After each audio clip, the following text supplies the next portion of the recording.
Welcome back, everybody, to another week of Sunday School here at the Lighthouse Church of the Nazarene in Moravia, Iowa, where we are going through the book of Isaiah.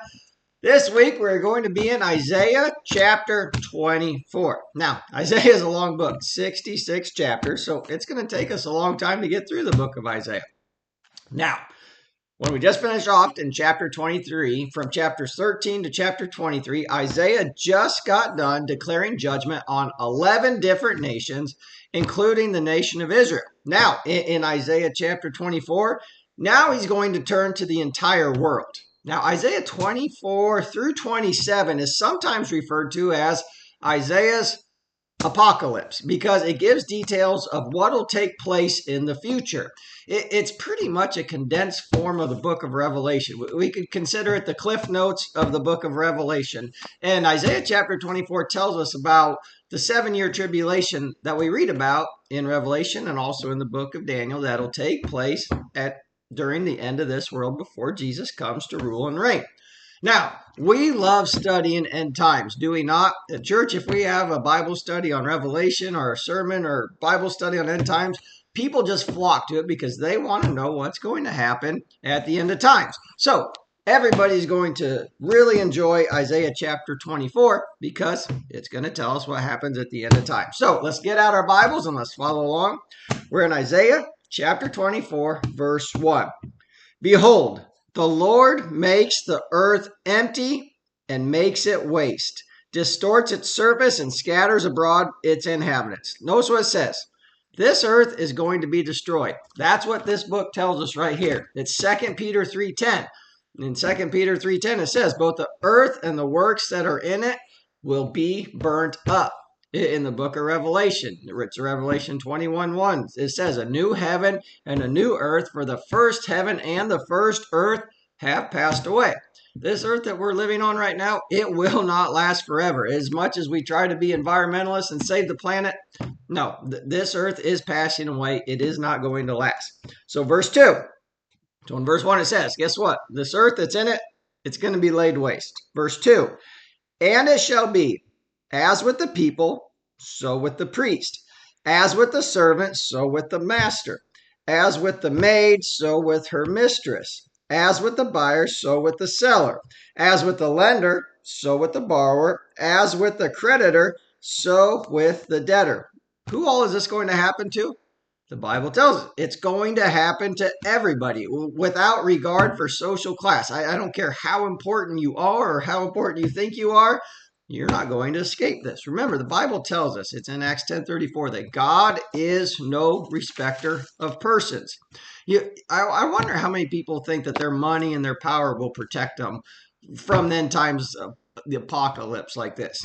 Proverbs 11:4 says, riches do not profit in the day of wrath. Right now, something you might read about, it depends what news you read, that there's a bunch of billionaires trying to build doomsday bunkers. It's their apocalypse insurance. They're going down into the earth and building bunkers so that when complete Armageddon happens up on the surface and there's nuclear war and everything, they think they're going to be safe down in their bunker. I doubt it. It's not going to happen.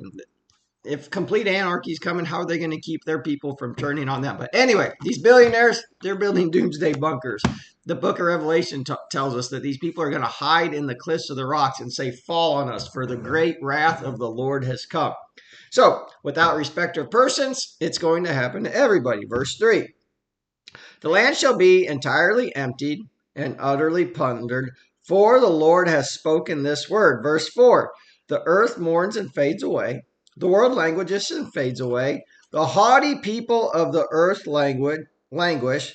The earth is also defiled under its inhabitants, because they have transgressed the laws, changed the ordinance, and broken the everlasting covenant.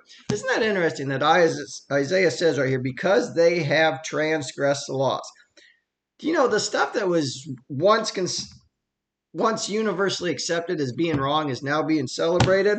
What does Isaiah say? Why is God mad? Because they've transgressed the laws. They've changed the ordinance. They've broken the everlasting covenant. Now, verse 6, therefore, the curse has devoured the earth, and those who dwell in it are desolate. Therefore, the inhabitants of the earth are burned, and few men are left. Couple things here. First, it says, the curse has devoured the earth. Remember, after Adam and Eve sinned, the earth became cursed. We read about that in Genesis 3:17, where it says, cursed is the ground for your sake. Now, neither Adam nor Eve were cursed, but the earth was cursed, and indirectly, because of that, we all suffer the consequences of it. Also, it says here in verse 6, it says that few men are left. Now, Isaiah 24 is easy to remember because it matches up with Matthew 24. And in Matthew chapter 24, we have something that's known as the Olivet Discourse, where Jesus tells about everything that's going to happen in the end of times. And Jesus says this, it's in Matthew 24, verse 22. Jesus says, unless those days were shortened, no flesh would be saved. But for the sake of the elect, those days will be shortened. So here in Isaiah 24, it says, few men are left. Jesus said in Matthew 24, unless these days were shortened, no flesh would be saved. It's going to be bad on the earth. Verse 7, the new wine fails, the vine languishes, all the merry-hearted sigh. Verse 8, the mirth of the tambourine ceases, the noise of the jubilant ends, the joy of the harp ceases. They shall not drink wine with a song. Strong drink is bitter to those who drink it. The city of confusion is broken down. Every house is shut up so that none may go in. Verse 11, there is a cry for wine in the streets. All joy is darkened. The mirth of the land is gone. In the city, desolation is left, and the gate is stricken with destruction. Verse 13, when it shall be thus in the midst of the land among the people, it shall be like the shaking of an olive tree, like the gleaning of grapes when the vintage is done. Now, this describes a time of devastation on the earth that the Bible tells us will be a period of 7 years. 7 years, Daniel 9:27 tells us that. Twice in the book of Revelation, a period of 3.5 years is mentioned. For there will be a period of 7-year tribulation. Then we think at the end of it, the last 3.5 years are going to be really bad. Now, I'm going to go to Revelation chapter 8 here because Revelation chapter 8 also complements Isaiah 24. And just listen to Isaiah chapter 8 right here. And I'm going to start in verse 10. Then the third angel sounded, and a great star from heaven fell from heaven, burning like a torch. It fell on a third of the rivers of the spring of the water, and the name of the star is Wormwood. Let me keep looking here. Let's go Revelation 8:8. Then the second angel sounded, and something like a great mountain burning with fire was thrown into the sea, and a third of the sea became blood, and a third of the living creatures in the sea died, and a third of the ships were destroyed. A lot of times when people read the devastation that's going on in the Bible that's like described in the book of Revelation, it says, well, this has to be nuclear war for something that this bad to happen. I think in Revelation 8:8, when it says something like a great mountain burning with fire was thrown into sea, boy, this sure could be an asteroid that we're reading about right here, could it not? And did you know right now NASA is tracking over 30,000 asteroids that are flying through our solar system, with 2,000 of them being considered potentially dangerous, and over 800 of those are a kilometer in size. So there are a bunch of asteroids falling around. It sure reads like we could be having an asteroid fly into the Earth. Now, they say when an asteroid hits the Earth, if it hit the Earth with a mile in size, that it would be 1,000 times greater the force of a nuclear bomb. In fact, they already know that there was one asteroid. It's called the Chicxulub asteroid. It hit in the Yucatan Peninsula down in Mexico, down by the Gulf of Mexico. They figure it was over 9 miles in diameter, and it left a crater 110 miles wide. And they think that it probably triggered a tsunami a mile high and a magnitude 11 earthquake. So they've had great asteroids hit the Earth before. When we read about in Revelation, it sure seems like it could be an asteroid that we're reading about in that. Let's get back to Isaiah chapter 24. Let's go verse 14. They shall lift up their voice, they shall sing. For the majesty of the Lord they shall cry aloud from the sea. Therefore, glorify the Lord in the dawning light, the name of the Lord God of Israel in the coastlands of the sea. From the ends of the earth we have heard songs, glory to the righteous. But I said, I am ruined, woe is me. The treacherous dealers have dealt treacherously. Indeed, the treacherous dealers have dealt very treacherously. Couple things here. Notice that God always has his remnant. There's still that remnant that's praising God even in the midst of all this. So God always has his people. When we read about Jeremiah in the book of Lamentations, even though all the bad stuff was going on, even though the people were dying of starvation, Jeremiah said, your mercies are new every morning. There's always something to thank and glorify God about.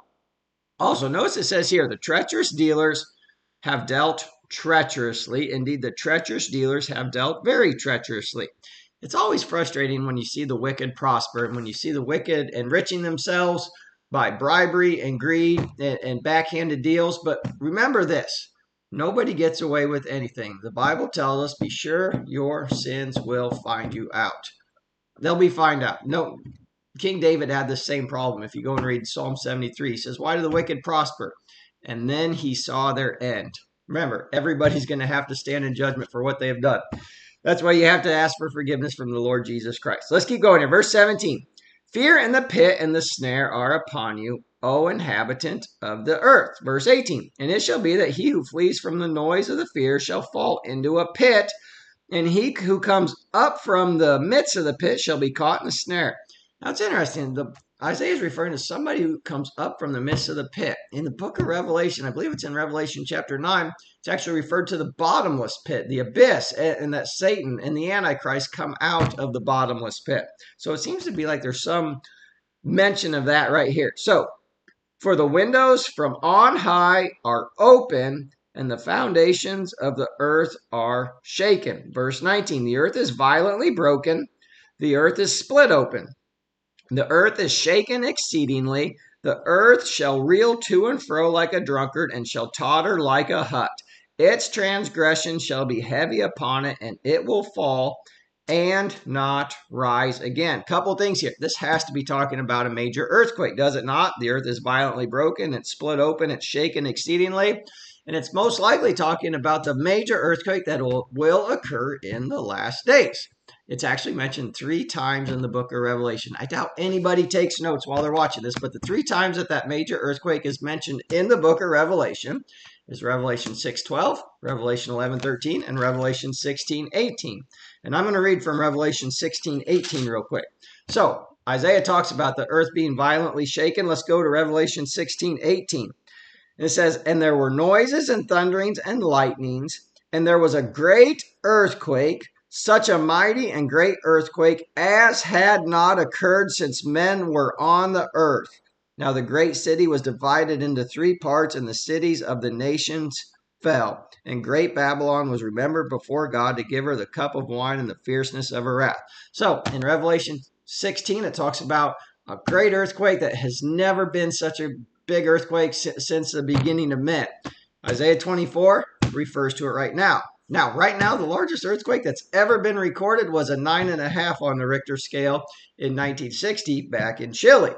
This earthquake that we read about in the Bible, that's going to make that seem like child's play. Remember, when we're referring to stuff on a Richter scale, if this doesn't make sense, it doesn't even make sense to me 100%. But the Richter scale is not linear.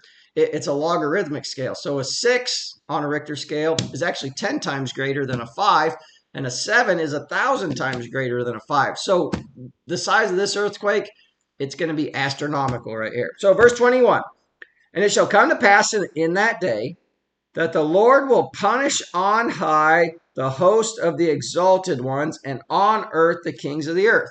The host of the exalted ones, the NIV refers to these people as the powers of heaven. These are angels. These are fallen angels. And the Bible tells us in the book of Revelation that these fallen angels, that they are going to be thrown into the lake of fire along with the beast and along with anybody whose name's not written in the Lamb's book of life, where they will be tormented day and night forever and ever.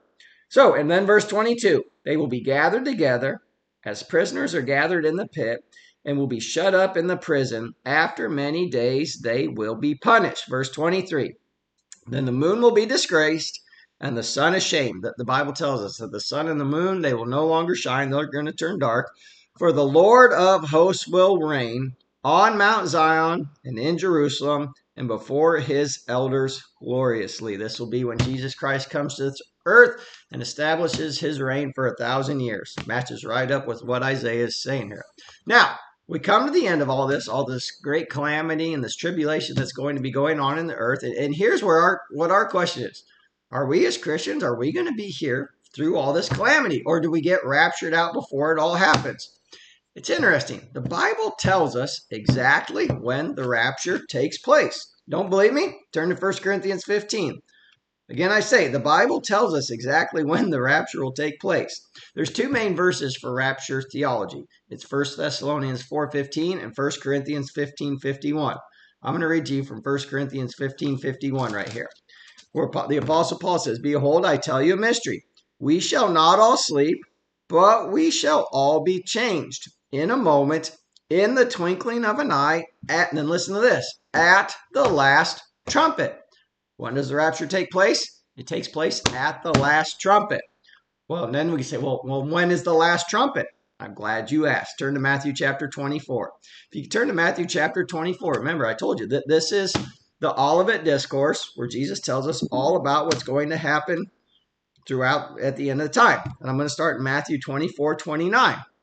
Matthew 24:29. I hope everybody's following along. Listen to this. Immediately after the tribulation of those days. So, when are we? We're after all the tribulation, where Jesus says, unless those days were shortened, no flesh would be saved. After the abomination of desolation spoken of by Daniel.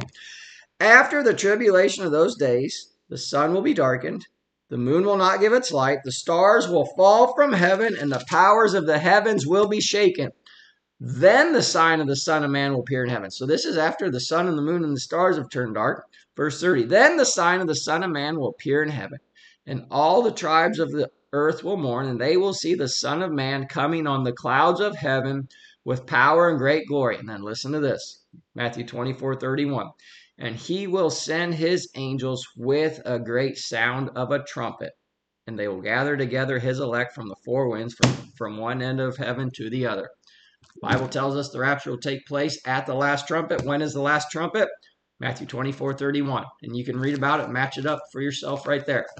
And we're done for today. I hope you enjoyed this lesson. I hope you learned something. And I'll see you the same time, same place next week. Bye.